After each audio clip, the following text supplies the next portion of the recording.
सास ससुर का फोटो। हमारे एक लंगोटिया यार हैं, ठाकुर प्रताप सिंह। आज के ज़माने का बेस्ट फ्रेंड जनाब। पुराने जमींदार खानदान से ताल्लुक़ रखते हैं। इंजीनियरिंग की पढ़ाई करते हुए न जाने वे कब साहित्य के दीवाने हो गए। मेरे मित्र को कविताएं लिखने का बुखार चढ़ गया। रूमानी प्रेम और इश्क में मेरे मित्र की कविताओं पर कॉलेज की ही एक पूजा नामक सहपाठनी फिदा हो गई। मित्र ने भी प्रेम धर्म का पूरी निष्ठा से पालन करते हुए प्रेम को उसके अंतिम मुकाम यानी विवाह तक पहुंचाया। विवाह अंतरजातीय था, लिहाजा खानदानी परंपराओं से बगावत करने के घातक परिणाम को भूलकर कोर्ट मैरिज को लगभग 2 साल हो रहे हैं।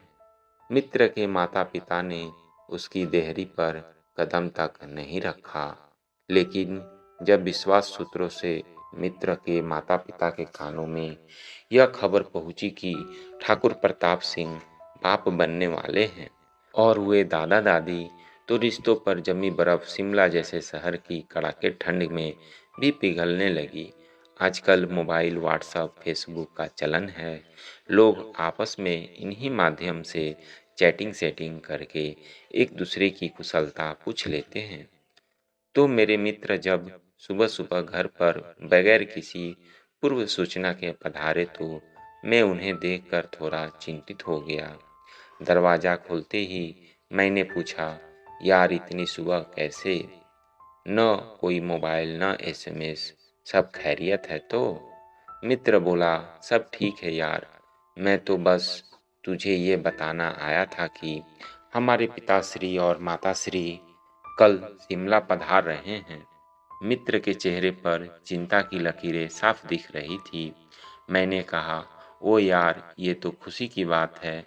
मैं न कहता था कि घुटने हमेशा पीठ की ओर ही मुड़ते हैं। आखिर हैं तो माँ बाप ही ना, कब तक नाराज रहते। लेकिन यार तू तो बड़ा टेंशन में लग रहा है, क्या हुआ? अब क्या बताऊं यार, बड़े ही धर्म संकट में फंस गया हूँ। तू तो जानता ही है कि पूजा अपने पेरेंट्स से कितना ज़्यादा अटैच्ड है। शादी के शुरू शुरू के दिनों की बात है। उन दिनों वो पेरेंट्स को कुछ ज़्यादा ही मिस कर रही थी। उसका मन बहल जाए इसलिए मैंने उसके डैडी मम्मी की तस्वीर ड्राइंग रूम में अपने पेरेंट्स की फ़ोटो के बराबर में दीवार पर टांग दी। वे घर में चलते फिरते उस तस्वीर को देखकर खुश हो जाती थी। मित्र अपनी बात पूरी करता इसलिए पहले मेरी नारीवादी उदार हृदय उछाल मारने लगा। मैंने बात बीच में ही काट दी, यार इसमें प्रॉब्लम क्या है? तूने तो एक समझदार पति का फर्ज अदा किया है। पति पत्नी को समान धरातल पर ले आया, ठीक ही तो है। अब जब तेरे माँ बाबूजी वैसे ही पूजा के पेरेंट्स अगर पति के घर में यदि पत्नी के पेरेंट्स की फोटो भी ड्राइंग रूम में लगी हो तो इसमें हर्ज क्या है? हर्ज है मेरे दोस्त, परेशानी है। तू जिसे इतना आसान समझ रहा है, न बात इतनी सरल नहीं है। हम ठहरे ठाकुर खानदान के, कभी हमारे गांव में चलकर देख। बैठक में हमारे दादा परदादाओं की 7 पुश्तों की तस्वीर लगी है।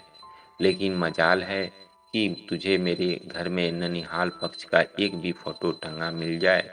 देखना ड्राइंग रूम में टंगी सास ससुर की फोटो कैसे मेरे गले का फंदा बनने वाली है। मैं उसे हटाना चाहूँ तो हटा नहीं सकता।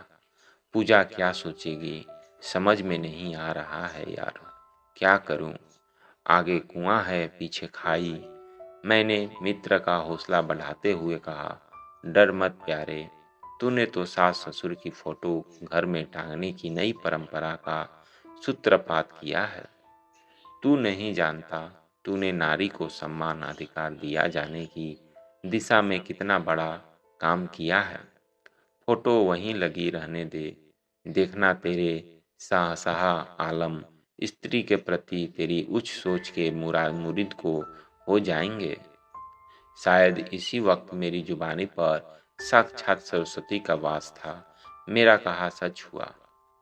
ठाकुर प्रताप सिंह के माता पिता के घर में प्रवेश करते ही पूजा ने सिर पर पल्लू रखकर उनके पैर छुए।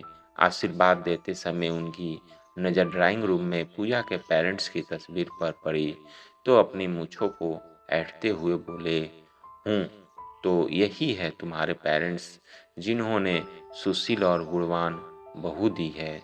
कुछ महीनों बाद जब मैं प्रताप सिंह से मिला तो उसका सीना गर्व से फूला था। बोला, यार मैं गांव गया था, बैठक में मेरे नाना नानी की फोटो लगी है। दोस्तों, यह कहानी कैसी है हमें कमेंट करके ज़रूर बताएं। कहानी पसंद आई हो तो लाइक और सब्सक्राइब ज़रूर कीजिए।